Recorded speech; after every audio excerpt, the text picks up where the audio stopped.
Ooh, just took my hair out of a bun. It's gone a life of its own. Well, welcome back for people that have been here before. If not, my name's Samantha Ford. I've decided to start making YouTube videos to kind of spread my opinion. Quite frankly, it won't let me change my name yet because I've changed it too often, but my channel will eventually be called In My Humble Opinion, basically. And because that's all I can offer, and it also totally shields me from when people disagree with my thoughts on this channel. Okay, I totally accept that you have different thoughts, and I truly have no judgment. I actually love that part about humans, is that we do all have different thoughts and opinions. It's so wonderful.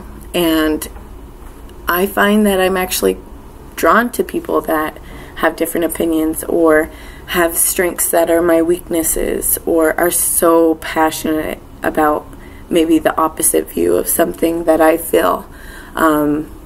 Just because I think it's so fascinating to hear why and maybe like where they came from to believe that, or I mean, that is knowledge, because all of life, all of our lives are just that, like our perception and our view and our opinions.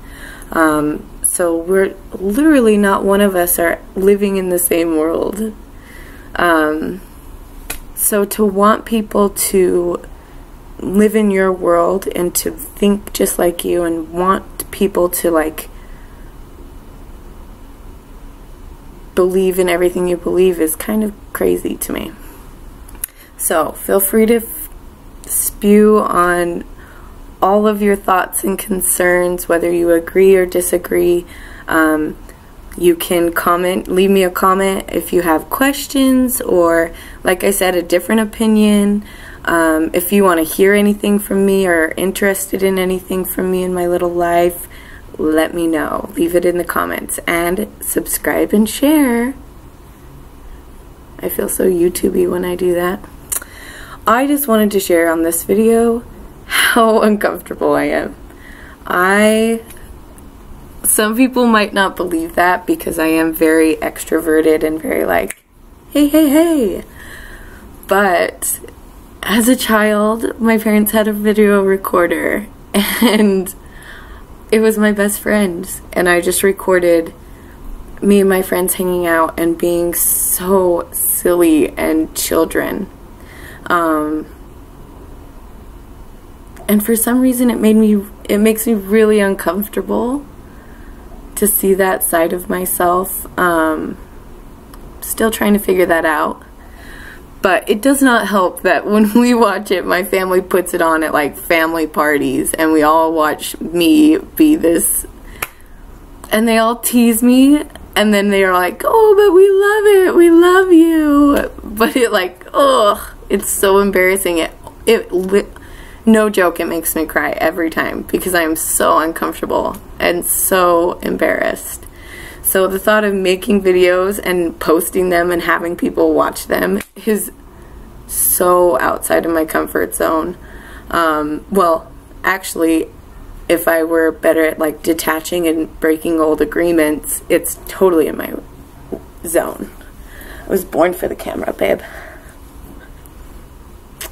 Knew it back then, the ripe age of probably like 7. But because I'm kind of calloused as normal people do, I've learned that I'm terribly afraid of it. But I don't care. Well, I do care, but I'm working past it, I guess. A little bit about me. In January, I decided to go vegan or plant-based, or really I'm kind of an extremist, and I realized that, for lack of a better term, I was terribly addicted to food. Emotional eater, food addiction, whatever term you use. I found a journal, and at 13, I believe is the age. At 13, I was 190 pounds, 200 pounds. That's so big. At such a little age. I have a 13-year-old niece, and she's still like such a child. But it makes sense to me because in a girl world, and probably only women or dads that had kiddos that really noticed are going to understand, like, that's when emotions start becoming almost wild, and you start feeling these things that you don't even understand.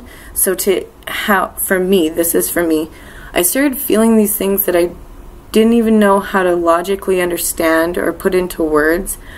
And I was always such a sensitive kid, and still am a sensitive adult.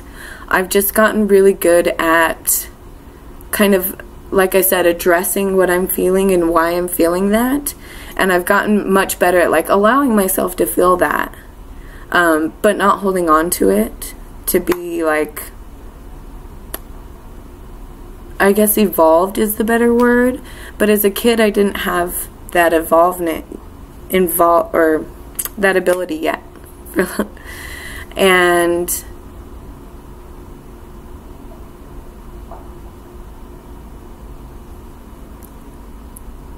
nor should you. And I really shouldn't be so ashamed of that. As a kid, I had such a wonderful, nurturing family. I really did.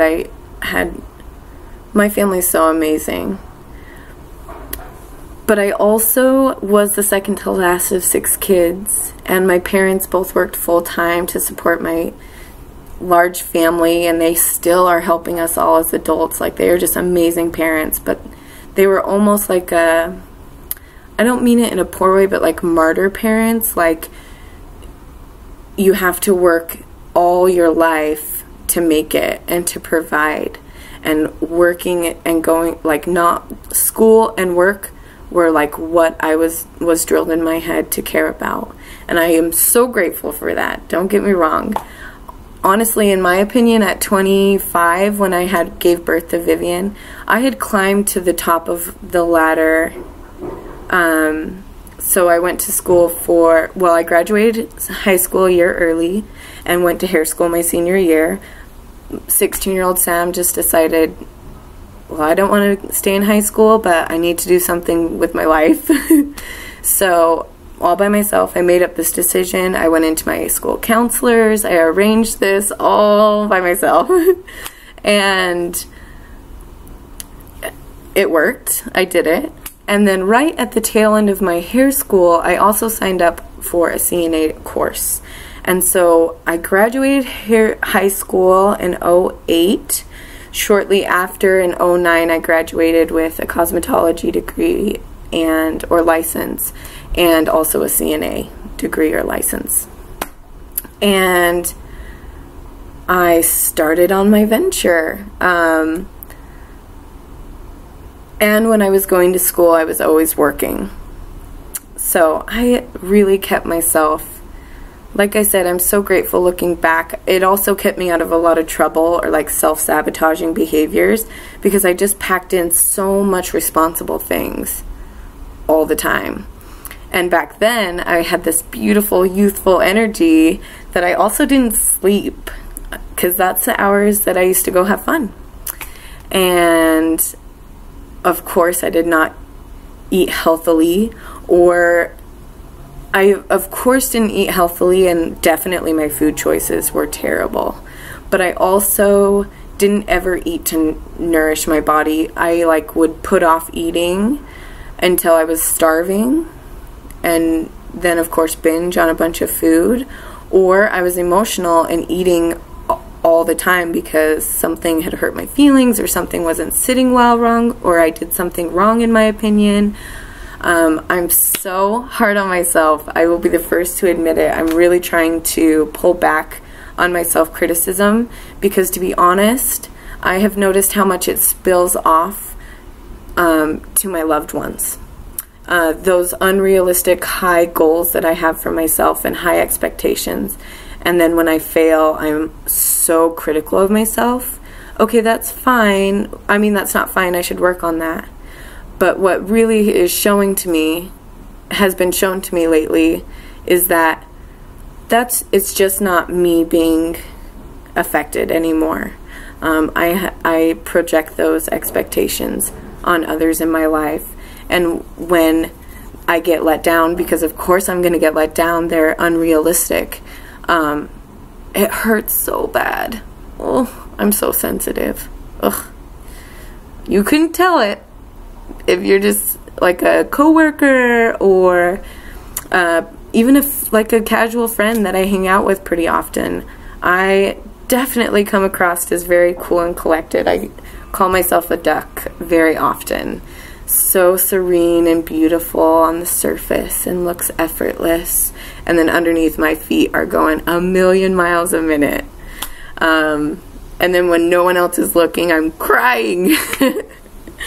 But like I said, I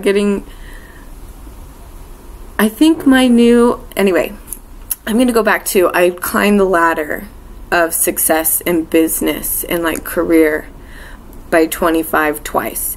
In my CNA career, I did extremely well, moved up very quickly, had a great reputation.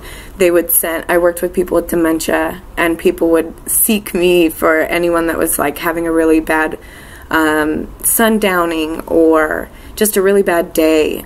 They'd come get me because I got this. Let me calm down. Let me pull out a Phobal album. We'll go for a walk.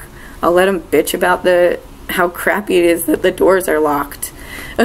And then eventually we'll be laughing and chatting, and I'll give them a snack and bid them a great day, and they'll have a great rest of the day. Like, that was what I did. And it was so wonderful. And I tried to do hair at the same time, but kind of failed at hair. I'm not gonna lie. It was my first salon job, and I cannot believe I'm admitting this, but the woman that owned it was so sweet, and she pulled me to the side and was just like, you're not very focused, you're kind of all over the place. It was a really high-end salon, so people were paying like $50 to get their hair cut, and I had been graduated from hair school for less than 6 months. And I don't care what school you go to or who you are not giving $50 haircuts out of hair school.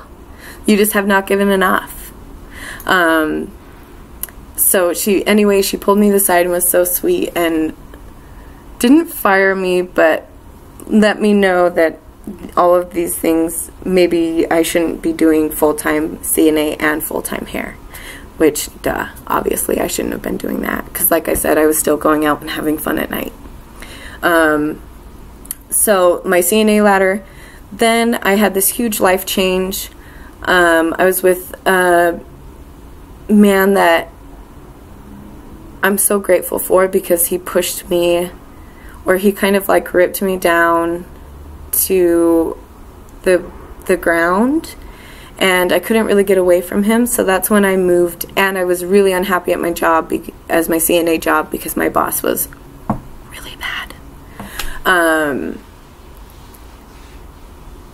So I moved to Eugene, and thankfully for this man that I was dating, like I said, it was a rough time for me. I was low, and I moved to Eugene and started from base and just learned who I was away from my family unit, away from all my safety nets. It really kind of showed me what I had, and I had a lot. I made such a good life, and I went back to Utah for a little bit and then knew very quickly that I needed to go right back to Eugene. So I came back to Eugene, got my own place, started working, met Joe, and then we went back to Utah again, and I climbed the hair ladder. I started working for Supercuts, and I transferred from just being like a part-time employee to a full-time assistant manager in Tooele, Utah, and then very quickly became manager, and then shortly after that gave birth to my child and was like, bye.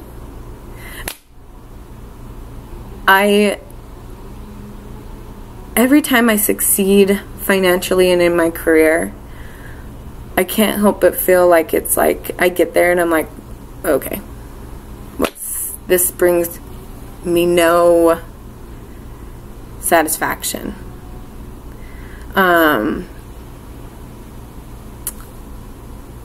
And when I had Vivian, of course, my mind changed 100%. My priorities, like, went everywhere and reordered and reorganized. And long story short, after that, I basically decided to be a minimalist, working as little, like, working for the man as little as possible, so I could live on very little and spend all this time to my higher learning and my higher self. And started meditating and doing yoga and doing in January I became that plant-based. Now I'm tackling my diet. That has always been a long-term struggle for me.